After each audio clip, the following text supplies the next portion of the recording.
प्रधानमंत्री नरेंद्र मोदी सबलं प्रत्यपादयत् विकसित भारताय मेक इन इंडिया इत्येतस्य विस्तारः अत्यावश्यकः। प्रधानमंत्री मोदी बेंगलुरु नगरे विभिन्न विकास परियोजनानां लोकार्पणं शिलान्यासं च विहितवान्।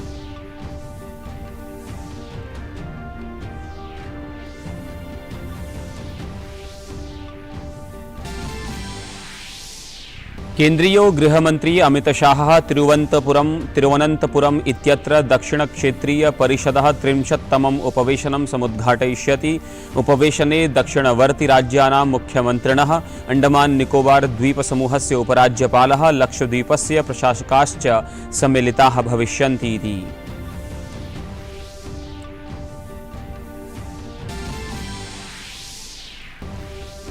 विदेश व्यवहार मंत्री डॉक्टर सुब्रमण्यम जयशंकरः संयुक्तारब अमीरातस्य राष्ट्रपतिं मिलितवान्।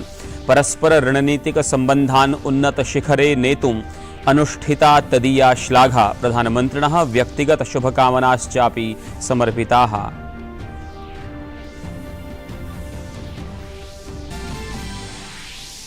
ब्रिटेन देशं पृष्ठीकृत्य भारतं विश्वस्य पंचमी शीर्षार्थव्यवस्था संवृत्ता। विश्वस्य पंच शीर्ष अर्थव्यवस्थासु भारतं समेत्य अमेरिका, चीन, जापान, जर्मनी चेति राष्ट्राणि समाविशन्ते।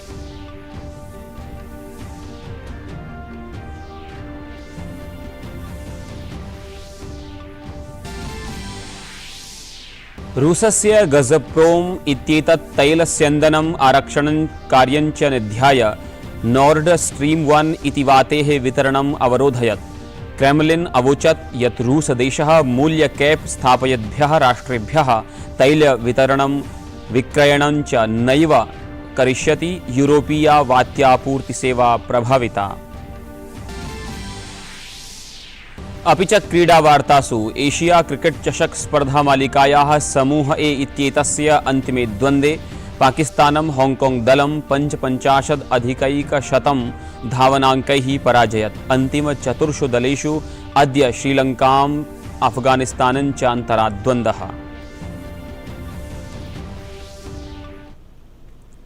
अभिवादये, अहमस्मि संजय दत्त सतीः। अत्र भवताम् अत्र भवतीनां च स्वागतं डीडी न्यूज़ वार्ता प्रसारणे अस्मिन्। अथ विशदीकृताः वार्ताः। प्रधानमंत्री नरेंद्र मोदी बेंगलुरु 37 कोटि रूप्यकाणां विभिन्नानां विकास परियोजनानां लोकार्पणं शिलान्यासं च कृतवान्। एतासु कंटेनर्स इति वस्तुभण्डारणानां वस्तूनां च प्रबन्धनार्थं 14 स्थात्रस्य यान्त्रिकीकरणाय 80,200 कोटि रूप्यकाणां परियोजनायाः उद्घाटनम् अभवत्। नौपत्तनेन संचालितानां प्रायः 1,000 कोटि रूप्यकाणां 5 परियोजनानां शिलान्यासः जातः। कुलाई इत्यस्य मत्स्य नौपत्तनस्य विकासाय आधारशिला स्थापिता। Mangaluru refinery and petrochemicals limited इत्येतत् समवायेन संचालितस्य परियोजनाद्वयस्य अर्थात् BS-8 उन्नयन परियोजनायाः अथ च समुद्रजलात् सैन्धवम् अन्य खनिज निष्कासन परियोजनानाम् उद्घाटनं सम्मिलितम् अस्ति। प्रधानमंत्री देशे नौपत्तनम् आधाररूपेण विचार्य तदर्थं कृतं विकासस्य मुख्यमन्त्रत्वेन प्रतिपादयत्। तेन उक्तं यत् प्रशासनस्य प्रयासैः केवलम् 8 वर्षेषु एव भारतस्य नौपत्तनानां क्षमता प्रायः द्विगुणिता संजाता। सहैव तेन उक्तं प्रशासनं सर्वदा अन्तिमवर्गपर्यन्तं सहायतायै कटिबद्धम् अस्ति इति।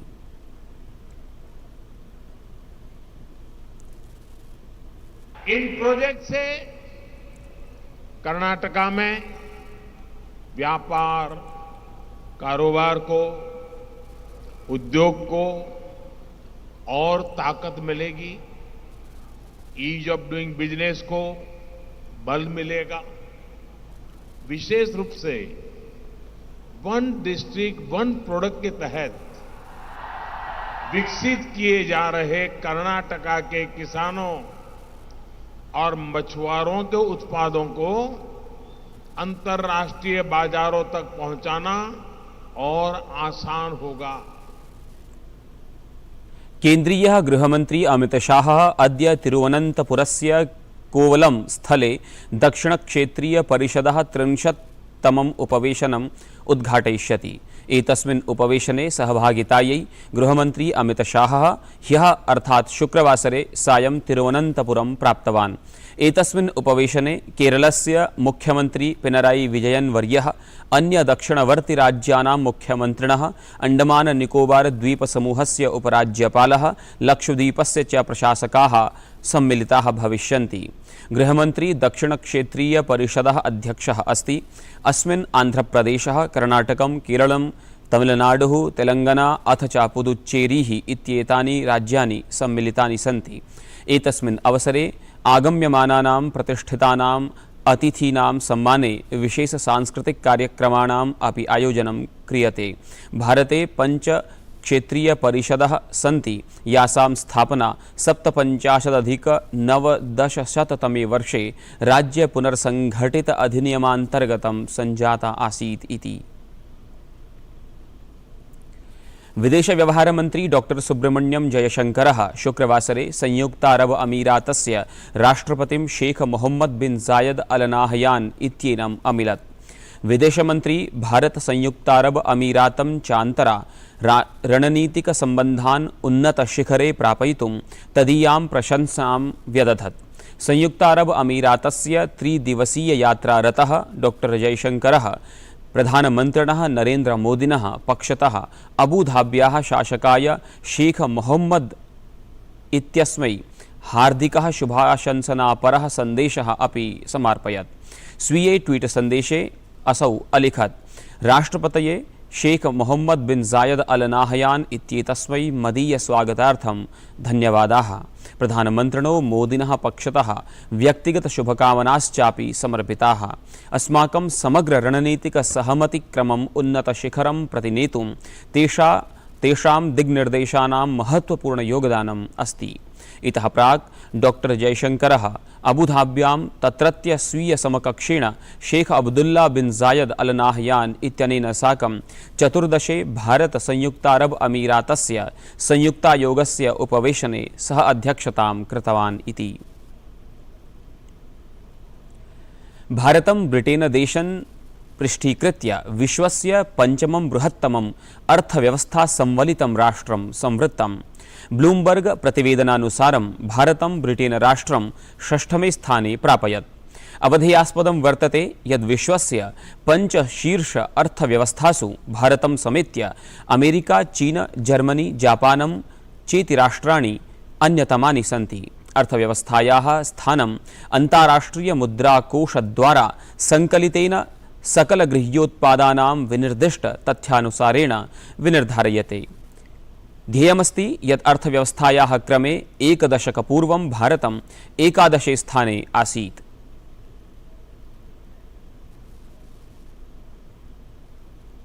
राष्ट्रीय शहरी आजीविका मिशन नवदिल्ली इत्येतस्याः संस्थायाः अन्तर्गतं व्यक्तिगतं स्ववृत्त्यै ऋणप्राप्त्यर्थं ऋणमेलकस्य आयोजनम् अभवत्। एतस्मिन् आयोजने नवदिल्ली जनपदस्य जनपद अधिकारी संतोषकुमारः, जनपद उपजनपद अधिकारी अन्ये च अधिकारिणः उपस्थिताः आसन्। जनपद अधिकारिणा अत्र आत्मनिर्भर भारतस्य दिशि अग्रे आगन्तुम् आह्वानं कृतं। मेलकस्य च लाभस्वीकरणाय जनाः प्रार्थिताः इति। जो भी भारत सरकार का कार्यक्रम है कि कैसे लोगों में कौशल को बढ़ावा दिया जाए, कैसे वो लोग एक साथ ग्रुप में आके और अपना उद्यम शुरू करें जिससे सभी लोगों का स्वावलंबन हो, और जो हमारे भारत सरकार का जो मूल मंत्र आत्मनिर्भर भारत होने का, उसमें आप लोग योगदान कर सकें। जो भी आपको इंटरेस्ट है जिस जॉब में, जिस बिजनेस में, जिस उद्यम में, वो आपको सेलेक्ट करना है और अपने लाइक माइंडेड 10 लोगों को सेलेक्ट करके एसएचजी बनाना है। और जब सेल्फ हेल्प ग्रुप बन जाता है तो आपको लोन की ज़रूरत पड़ती है, सरकारी मदद की ज़रूरत पड़ती है। इसके लिए भारत सरकार ने बहुत सारे योजनाएं लाए हैं आप लोगों के लिए। दिल्ल्यां Modi at 2.0 dreams meet delivery इत्याख्ये पुस्तके परिचर्चासत्रस्य आयोजनम् अभवत्। एतस्मिन् पुस्तके प्रधानमन्त्रिणः नरेन्द्रमोदिनः विषये देशस्य विशिष्टैः महानुभावैः लिखितानां लेखानां सङ्कलनमस्ति।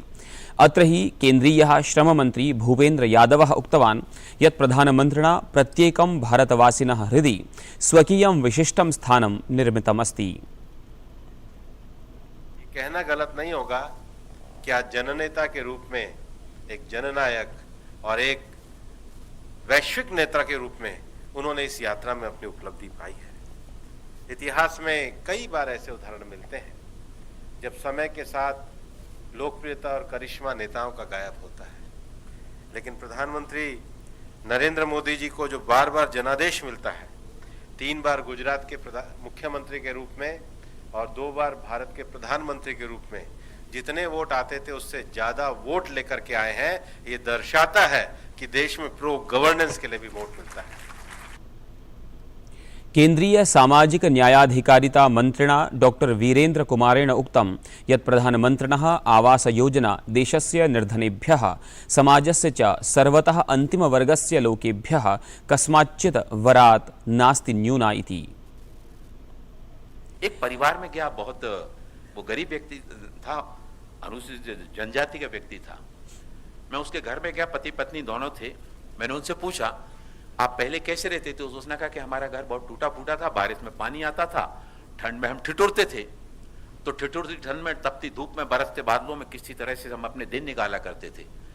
लेकिन ये जो मकान बना, मकान बनने के बाद हमने कहा तुम अपने मन में क्या सोचते हो? उसने क्या शब्द कहे? उसने कहा मोदी जी हमारे लिए भगवान हैं, मोदी जी अगर नहीं होते तो शायद ये मेरा मकान बनने का सपना कभी पूरा नहीं हो पाता। नलिका प्रणाल्या रूसतः यूरोप प्रभागाय प्रवर्तमाना वातीन्धन आपूर्तिः पुनः संकटापन्ना अस्ति इति। रूसदेशेन उक्तं यत् वाति ईंधन विनिर्माणे केवलम् एकम् एव टर्बाइन इंजन इति संयंत्रं कार्यं कुर्वदस्ति। अतः नॉर्ड स्ट्रीम 1 प्रणाल्याः इत्येतद्द्वारा माध्यमेन वाति ईंधन आपूर्तिः आगामिषु दिनेषु बाधिता भवितुमर्हति। तत्रैव यूरोपीय यूनियन इति संघटनेन उक्तं यत् रूसदेशः वात्येन्धनस्य आर्थिक आयुधरूपेण प्रयोगं कुर्वन् अस्ति। गैस ईंधनस्य अप्राप्तस्थितौ यूरोपे भीषणायाः आर्थिकमन्दतायाः संकटं कल्प्यते। रूसदेशेन कृतेन समाह्वानेन यूरोपीयदेशाः सन्ति चिन्ताग्रस्ताः इति। श्रीलङ्कादेशीयः अपदस्थ राष्ट्रपतिः गोटबाया राजपक्षे 7 सप्ताहानन्तरं स्वदेशं प्रत्यागतः। कोलंबो स्थिते भण्डारनायके इत्याख्ये विमानपत्तने तद्दलीयैः सांसदैः तस्य स्वागतं कृतम्। एतद् अनन्तरं सुरक्षापूर्वकं तस्मै आवण्टित सः अवधेयं यत् जुलाई मासस्य 13 दिनाङ्के प्रशासन विरोधी प्रदर्शनकारिभिः तस्य आधिकारिकावासे सहसा प्रवेशः अनुष्ठितः आसीत्। एतद् अनन्तरम् असौ देशं परित्यज्य पलायितः आसीत्। अस्य शताब्दस्य 19 वर्षे श्रीराजपक्षे प्रचण्डबहुमतम् अधिगम्य प्रशासनं व्यरचयत्, किन्तु देशस्य अद्यावधि यावत् बृहत्तमम् आर्थिकसङ्कटम् आलक्ष्य देशे अनुष्ठितैः विरोधप्रदर्शनैः असौ स्वीयकार्यकालात् सार्ध-2 वर्षपूर्वमेव स्वीयपदात् त्यागपत्रम् अदात् इति। अपि च क्रीडावार्तासु एशिया क्रिकेट् चषके पूल ए इति वर्गस्य अन्तिमस्पर्धायां पाकिस्तानेन हाङ्काङ्ग् दलं 55,100 धावनाङ्कैः पराजितम्। पाकिस्तानेन स्वीयप्रभाविकन्दुकक्षेपे हाङ्काङ्ग् दलं 38 धावनाङ्कैः सर्वक्रीडकाः बाह्याः कृताः। शुक्रवासरे सायं क्रीडिते एतस्मिन् द्वन्द्वे हाङ्काङ्ग् दलेन पणकं विजित्य प्रथमं कन्दुकक्षेपणम् अभिस्वीकृतम्। क्रीडनाय च उपस्थितेन पाकिस्तानदलेन 20 कन्दुकक्षेपचक्रेषु स्तोभद्वयस्य हानिपुरस्सरं 93,100 धावनाङ्काः विनिर्धारिताः। अधुना सुपर 4 इत्येतस्यां स्पर्धायां पाकिस्तान दलस्य द्वन्द्वः भारतेन सह भविष्यति रविवासरे। एतस्यां स्पर्धाशृङ्खलायां द्वितीयवारम् एतयोः दलयोः सामुख्यं भविष्यति इति। 22,20 एशिया चषके अद्य सूपर 4 इति स्पर्धाः आरभन्ते। प्रथमा स्पर्धा श्रीलङ्का अफगानिस्तानयोः मिथः शारजाह क्रीडिष्यते। एशिया चषकस्य प्रथमा स्पर्धा अपि एतयोः दलयोः मिथः आसीत्, यत्र अफगानिस्तानेन श्रीलङ्का दलं विरुध्य विजयश्रीः अर्जितः आसीत्। अद्य क्रीडिष्यमानायाम् एतस्यां स्पर्धायां श्रीलङ्का दलस्य पार्श्वे स्वपराजयस्य प्रतीकारस्य अवसरः भविष्यति। तत्रैव अफगानिस्तानस्य प्रयासः तु विजयश्रियै एव भविष्यति इति। वार्ता संस्करणमेतत् अधुना सम्पद्यते। अभिनवाभिः वार्ताभिः सह पुनः उपस्थास्यामः। भूयात् तावत् शुभं मङ्गलम्।